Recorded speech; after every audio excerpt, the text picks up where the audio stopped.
नमस्कार। जय हिंद, वंदे मातरम। साथियों, यदि आप बिहार शिक्षक भर्ती में शिक्षक बनना चाहते हो तो ये वीडियो आपके लिए बहुत ही महत्वपूर्ण साबित होने वाला है। फ्रेंड्स, ये बिहार टीचर की भर्ती है और ख़ासकर बिहार की ही भर्ती है। इसमें चंद्रगुप्त मौर्य से अगर क्वेश्चन 2 या 4 नहीं पूछे जाते हैं तो इसका कोई मतलब नहीं रहता है। मतलब इससे लगभग 4 से क्वेश्चन ज़रूर पूछे जाते हैं इस टॉपिक से। और क्वेश्चंस का लेवल फ्रेंड्स ऐसा है, आप लोग देख के कमेंट करके ज़रूर बताइएगा। मैं आपको विश्वास दिलाता हूँ कि आप लोग ये नहीं कहोगे कि हमें इसमें सब क्वेश्चंस आते थे। और आप इसमें से गारंटी है कि 20 या 25 क्वेश्चन से ज़्यादा नहीं कर पाओगे। ना भरोसा हो तो आप लोग चेक करके देखिए कि क्वेश्चन कैसे हैं। तो शुरू करते हैं क्वेश्चन नंबर 1 से, जिसमें पहला क्वेश्चन दिया है कि यूनानी लेखकों ने चंद्रगुप्त मौर्य के किस नाम का प्रयोग किया है। किस नाम का प्रयोग किया दोस्तों? एक तो सेंड्रोकोटस और दूसरा एंड्रोकोटस का प्रयोग किया था यूनानियों ने चंद्रगुप्त मौर्य के बारे में। और अगला क्वेश्चन है कि सर्वप्रथम किस इतिहासकार ने सेंड्रोकोटस तथा एंड्रोकोटस नामों का तदम्य चंद्रगुप्त के मौर्य के साथ में किया था? किसने स्थापित किया था दोस्तों? ये किया था सर विलियम जोन्स ने। सेंड्रोकोटस था एंड्रोकोटस नामों का तदम्य चंद्रगुप्त के साथ स्थापित किया था। किसने? सर विलियम जोन्स ने। और इसके बाद अगला क्वेश्चन है कि किस इतिहासकार द्वारा मात्र अभिलेखों के आधार पर अशोक का इतिहास लिखने का प्रयास किया गया था? किस इतिहासकार द्वारा किया गया था दोस्तों? अभिलेखों के आधार पर अशोक का इतिहास लिखने का प्रयास ये किया गया था डॉक्टर भंडारकर द्वारा किया गया था, याद रखिएगा। अगला क्वेश्चन है कि बौद्ध तथा जैन ग्रंथ चंद्रगुप्त मौर्य को किस जाति का सिद्ध करते हैं? किस जाति का सिद्ध करते हैं दोस्तों? ये इनको सिद्ध करते हैं, ये क्षत्रिय जाति के थे बौद्ध तथा जैन ग्रंथ। इसके बाद अगला क्वेश्चन है कि किस ग्रंथ में चंद्रगुप्त मौर्य को वृषल तथा कुलहीन कहा गया है? किसमें कहा गया दोस्तों? जो मुद्रा राक्षस है इसमें चंद्रगुप्त को वृषल तथा कुलहीन कहा गया है। अगला क्वेश्चन है कि किस अभिलेख से ज्ञात होता है कि राज्याभिषेक के 20 वर्ष बाद स्वयं अशोक ने लुम्बिनी में एक स्तंभ बनवाया और लुम्बिनी ग्राम को कर में छूट देकर 1/8 भाग कर दिया था? किसमें ऐसा किया था दोस्तों? जो रुम्बिनदेही स्तंभ लेख था उसी में ऐसा किया गया है। और अगला क्वेश्चन दिया है कि मौर्य काल में लिया जाने वाला कर सेतु किस प्रकार का था? किस प्रकार का दोस्तों? ये पफल, फूफल एवं सब्जियों पर लगाने वाला कर था। कौन सा दोस्तों? जो सेतु था ये दोस्तों पफल, फूफल एवं सब्जियों पर लगाने वाला कर था। इसके बाद अगला क्वेश्चन दिया है कि चंद्रगुप्त ने अपने जीवन के अंतिम दिनों में किस धर्म को अपनाया था? किस धर्म को अपनाया था इन्होंने? जैन धर्म को अपनाया था जीवन के अंतिम दिनों में। अगला क्वेश्चन है कि सर्वप्रथम किस इतिहासकार ने यह बताया था कि मयूर मौर्य वंशों का चिन्ह है? किसने बताया था दोस्तों? ये बताया था गुरुवेद ने बताया था कि जो मयूर है दोस्तों मोर, ये मौर्य वंशियों का चिन्ह था। अगला क्वेश्चन है कि किसने चंद्रगुप्त की सेना को डाकुओं का सेना कहा था? किसने कहा था दोस्तों? जो जस्टिन है इन्होंने चंद्रगुप्त की सेना को डाकुओं की सेना कहा था। अगला क्वेश्चन है कि किस इतिहासकार के विवरण से पता चलता है कि नंदों के विरुद्ध सहायता याचना के उद्देश्य से चंद्रगुप्त पंजाब में सिकंदर से मिला था?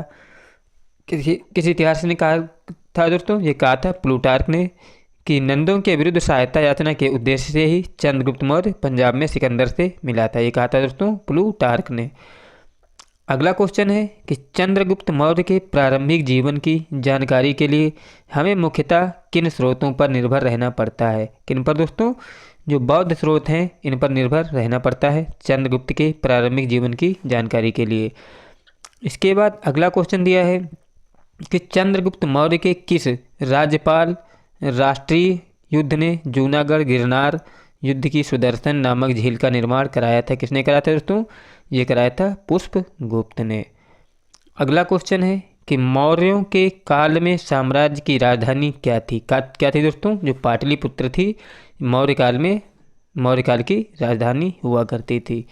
अगला क्वेश्चन है कि चंद्रगुप्त मौर्य ने किस जैन साधु की शिष्यता ग्रहण की थी? किसकी ग्रहण की थी दोस्तों? जो भद्रबाहु है जैन साधु, इन्होंने क्या किया था? चंद्रगुप्त मौर्य ने इनके ये शिष्य बन गए थे।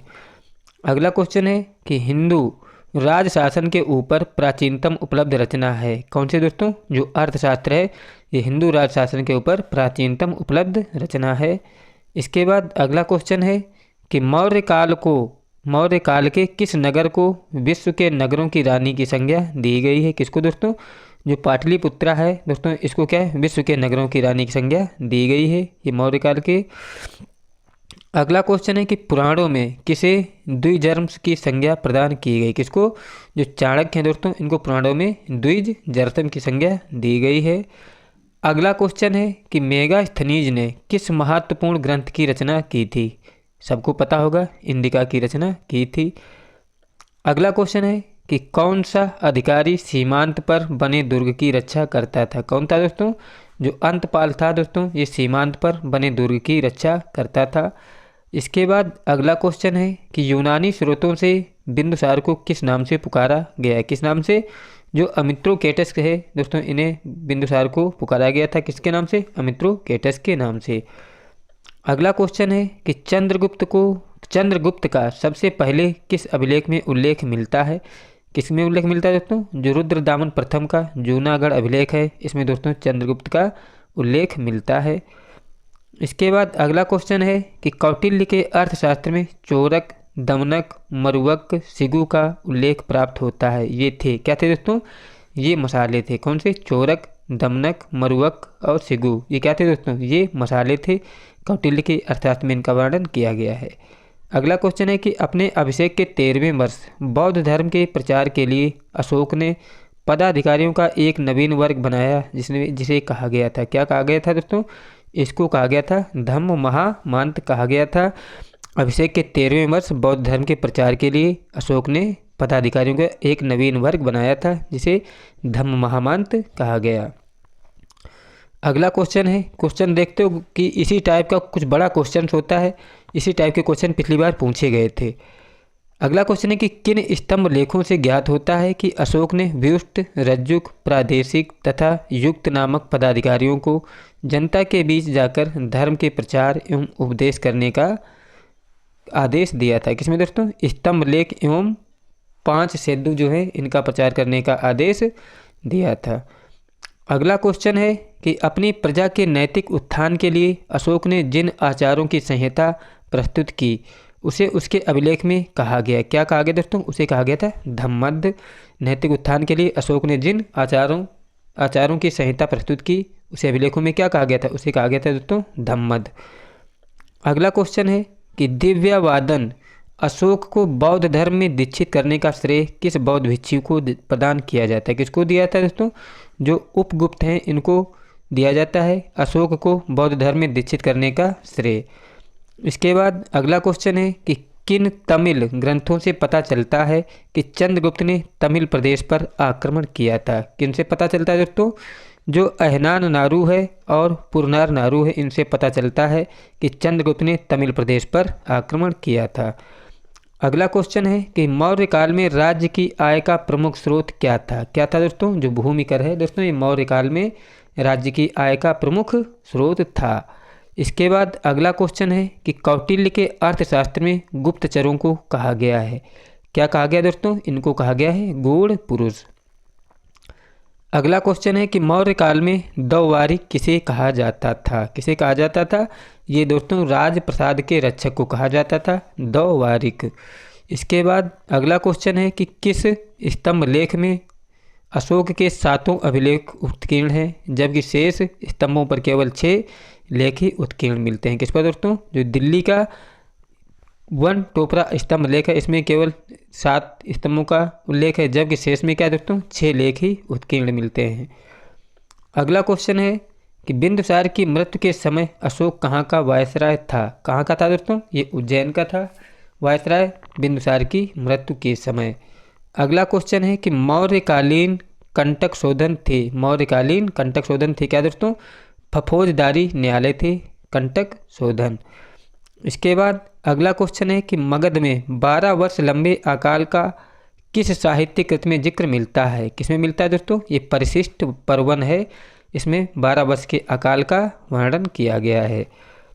अगला क्वेश्चन है कि अशोक ने किस अभिलेख में बुद्ध धम्म संघ में अपनी आस्था की घोषणा की थी। किसमें? जो भाब्रू शिलालेख है दोस्तों, इसमें बौद्ध धम्म और संघ में अपनी आस्था की घोषणा की थी। अगला क्वेश्चन है कि किसने सर्वप्रथम अभिलेखों के पियदर्शी और साहित्य के अशोक का समीकरण स्थापित किया था। किसने किया था दोस्तों? टर्नर ने किया था। अभिलेखों के पियदर्शी और साहित्य के अशोक का समीकरण स्थापित किया था। अगला क्वेश्चन है कि पाटलिपुत्रा में धनानंद से मगध का शाही सिंहासन छीनने से पहले चंद्रगुप्त किन प्रदेशों को जीत चुका था? किनको? जो सिंध और पंजाब हैं दोस्तों, इनको जीत चुका था धनानंद से मगध का सिंहासन छीनने से पहले। अगला क्वेश्चन है कि नियमित एवं स्थायी सेना रखने वाला भारतीय इतिहास में पहला ज्ञात शासक कौन था? कौन था दोस्तों? जो बिंबिसार है, ये नियमित स्थायी सेना रखने वाला पहला इतिहासी शासक था। अगला क्वेश्चन है कि अशोक के शिलालेखों में उल्लिखित ताम्रपर्णी किस देश के लिए प्रयुक्त हुआ है? किसके लिए दोस्तों? श्रीलंका के लिए प्रयुक्त हुआ है ताम्रपर्णी। इसके बाद अगला क्वेश्चन है कि किस ग्रंथ से हमें पता चलता है कि अशोक शिव का भक्त था? किससे पता चलता है? ये दोस्तों पता चलता है राजत रंगड़ी से कि जो अशोक है ये शिव का भक्त था। अगला क्वेश्चन है कि अर्थशास्त्र में शीर्षस्थ अधिकारी के रूप में किस शब्द का उल्लेख मिलता है? किससे मिलता है दोस्तों? तीर्थ से मिलता है। अर्थशास्त्र में शीर्षस्थ अधिकारी के रूप में किस शब्द का प्रयोग मिलता है दोस्तों? ये मिलता है तीर्थ का। अगला क्वेश्चन है कि मौर्य समाज में मुख्यमंत्री एवं पुरोहित की नियुक्ति के पूर्व इनके चरित्र को खूब जांचा परखा जाता था, जिसे कहा जाता था, क्या कहते थे दोस्तों? उपधा परीक्षण कहते थे। मौर्य समाज में मुख्यमंत्री एवं पुरोहित की नियुक्ति से पूर्व इनके चरित्र को खूब जांचा परखा जाता था, जिसे क्या कहा जाता था? उपधा परीक्षण कहा जाता है। अगला क्वेश्चन है कि दीपवंश एवं महावंश के अनुसार अशोक ने अपने राज्याभिषेक के चौथे वर्ष में किसके प्रवचन से प्रभावित होकर बौद्ध धर्म को ग्रहण किया था? बौद्ध धर्म को ग्रहण किया था। किससे दोस्तों? जो निग्रोध है, इनसे प्रभावित होकर इन्होंने बौद्ध धर्म को ग्रहण किया था। किसके अनुसार? दीपवंश एवं महावंश के अनुसार। अगला क्वेश्चन है कि चंद्रगुप्त के विषय में किसका कथन है कि उसने 6 लाख की सेना लेकर संपूर्ण भारत को रौंद डाला और उस पर अपना अधिकार कर लिया था? किसके अनुसार? दोस्तों प्लूटार्क ने कहा था कि चंद्रगुप्त ने 6 लाख सेना लेकर संपूर्ण भारत को रौंद डाला और उस पर अधिकार कर लिया था। अगला क्वेश्चन है कि अशोक ने विशाल मौर्य साम्राज्य को प्रशासन की सुविधा करने के लिए कितने प्रांतों में बांट रखा था? कितने दोस्तों? इन्होंने 5 प्रांतों में बांट रखा था विशाल मौर्य साम्राज्य के प्रशासन की सुविधा के लिए।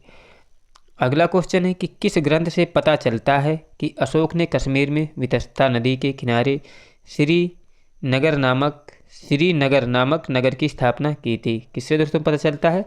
ये राजत रंगड़ी से पता चलता है कि अशोक ने कश्मीर में वितस्ता नदी के किनारे श्रीनगर नामक नगर की स्थापना की थी। किससे पता चला है? ये राजत रंगड़ी से पता चला है। अगला क्वेश्चन है कि अशोक द्वारा प्रस्तुत किस सिद्धांत के अंतर्गत आत्मोत्कर्ष के लिए मनुष्यों को आत्म परीक्षा, आत्मनिरीक्षण एवं आत्ममनन करना पड़ता है? किसमें दोस्तों?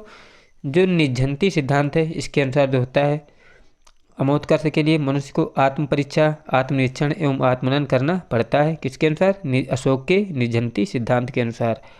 अगला क्वेश्चन है कि किन शिलालेखों से खरोष्ठी लिपि के साक्ष्य प्राप्त हुए? किससे? जो मानसेहरा एवं शहबाज गढ़ी है दोस्तों, इससे क्या पता चलता है? खरोष्ठी लिपि के साक्ष्य प्राप्त होते हैं। अगला क्वेश्चन है कि अशोक के अभिलेखों को पढ़ने में सर्वप्रथम 1837 में किस विद्वान को सफलता प्राप्त हुई थी? किसको? ये थे दोस्तों जेम्स प्रिंसेप, जिन्होंने अशोक के अभिलेख को पढ़ने के लिए 1837 में सफलता प्राप्त की थी। और लास्ट क्वेश्चन है कि मौर्य काल में लगान की दर क्या थी? क्या थी दोस्तों? 1/4 भाग से लेकर 1/6 भाग तक थी। दोस्तों आपको जो क्वेश्चन अगर अच्छे लगे हैं तो आप ज़रूर कमेंट करिएगा। अगर आप निश्चित सफलता चाहते हैं तो आप लोग कमेंट जरूर करिएगा और मैं उसका रिप्लाई भी करूँगा। और आप जिस टॉपिक पर चाहोगे मैं उस टॉपिक के अच्छे से अच्छे और टफ से टफ क्वेश्चन करवा दूंगा कि आपका एग्जाम में आने वाला प्रश्न ना छूटे। आप लोग विश्वास रखिएगा, कमेंट जरूर करिएगा। मिलते हैं नेक्स्ट वीडियो में। जय हिंद, जय भारत।